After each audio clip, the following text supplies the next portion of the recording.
Welcome back to my channel. As always, I hope you're doing absolutely amazing. And on this episode of Truckin' It, I'm going to discuss the 63 car pileup that happened yesterday. What caused it, and what you can do to stop it from happening on your trip. Stay tuned.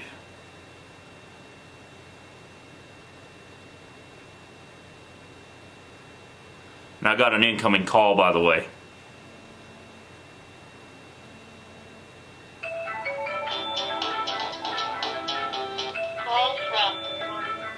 What's up? Yeah. Okay, I got this breaking news coming in. State troopers are already finding the cause of the incident that happened yesterday in Virginia on Interstate 64. Okay, bye.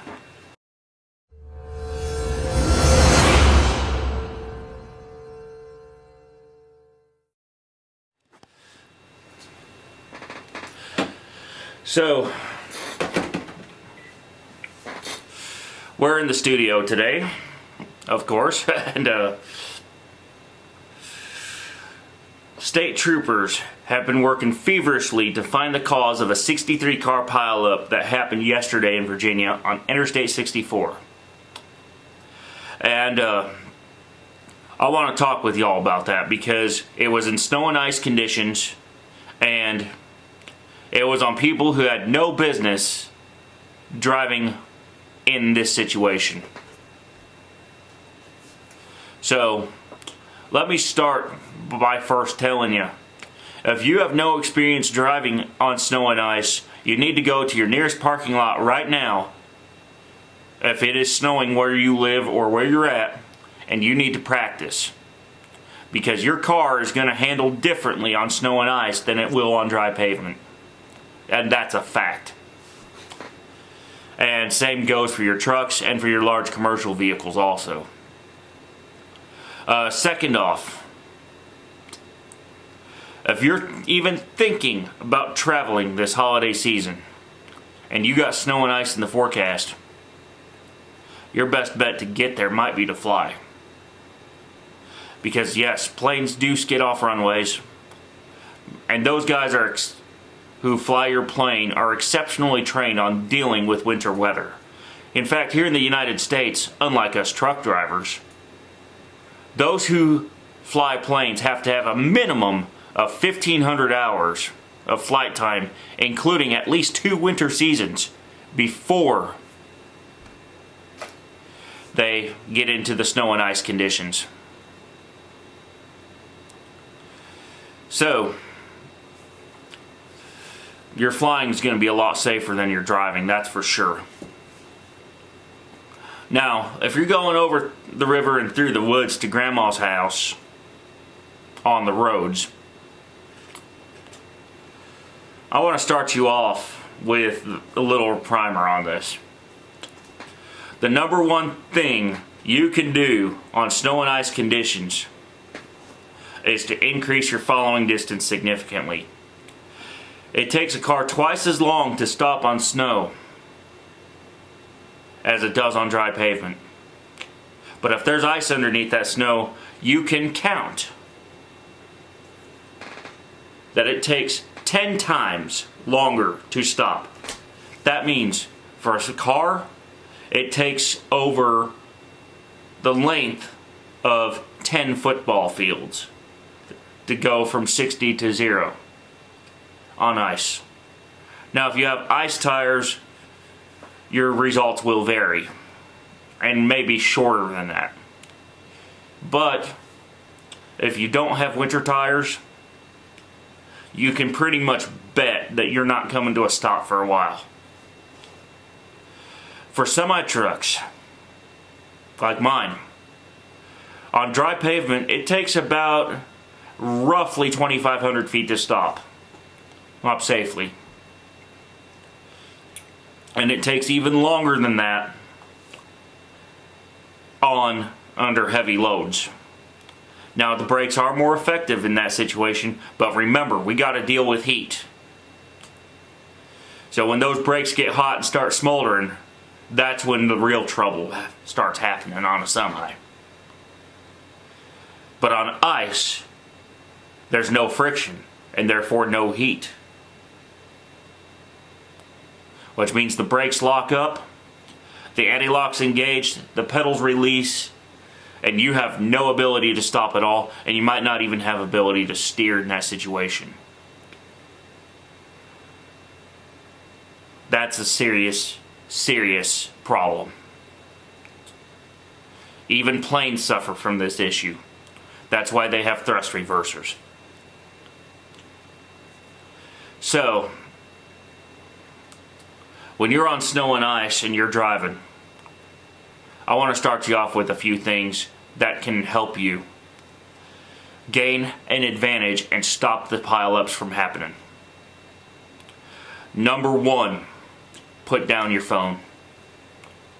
If you do not have an in-vehicle Bluetooth system, like Toyota Entune, Ford Sync, or something like that, and you're not wearing a headset, like this Plantronics Voyager right here, you are at a disadvantage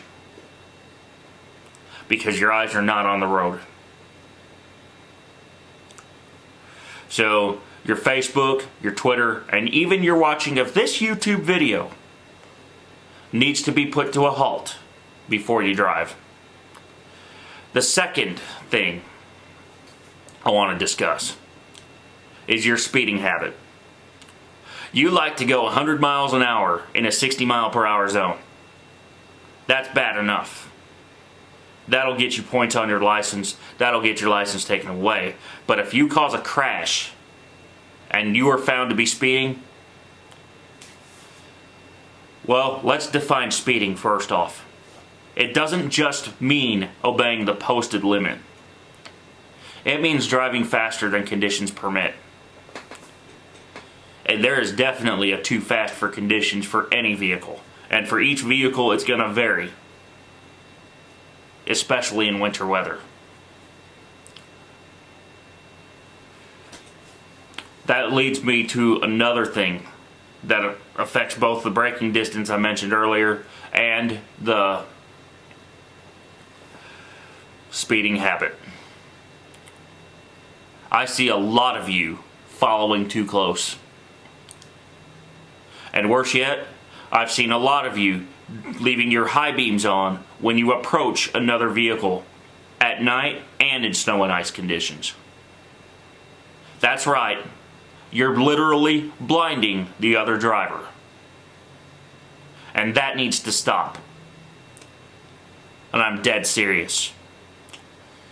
Because when your high beams shine into a tractor trailer's mirrors, they produce a huge, huge light over the driver's eyes. And I can demonstrate this using a little cat light in my studio in just a moment here. In fact, let me make sure of where I put that little case with the stuff in it.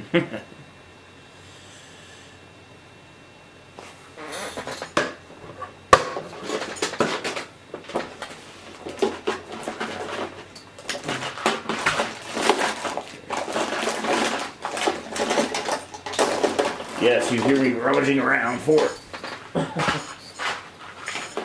Okay, here's a cat light. Let's say this is a high beam headlamp. When you shine it into somebody's eyes, that's effectively what you're doing.